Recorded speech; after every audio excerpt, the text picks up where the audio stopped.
Ini Bang, jalan mana nih? Menuju mana nih Bang? Jalan menuju Kecamatan Tangsi, Kota Tangsi. Ya, jalan ini tembus ke Gempang sama Melabu ya? Gempang, Melabu ya? Melabu.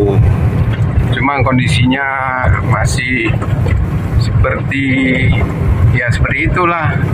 Rusak jalannya dari bulan ke bulan dan sudah masuk, kalau tidak salah ini tahun ketiga.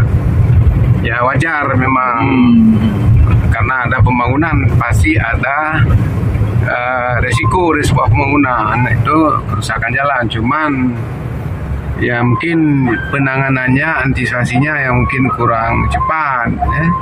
Sehingga jalan ini terasa sangat mengganggu aktivitas masyarakat. Jadi apalagi musim hujan, musim kemarau debu, musim hujan lubang-lubang. Jadi bisa-bisa jatuh orang. Harusnya itulah rekayasa jalan ini yang perlu sebenarnya.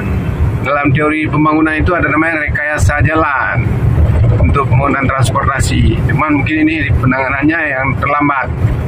Kita nggak tahu ya, namanya pembangunan ya.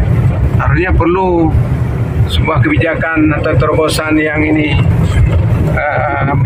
melalui rekayasa jalan nih. Karena jalan proyek ini kan ini vital, ini jalan umum kan digunakan jalan proyek.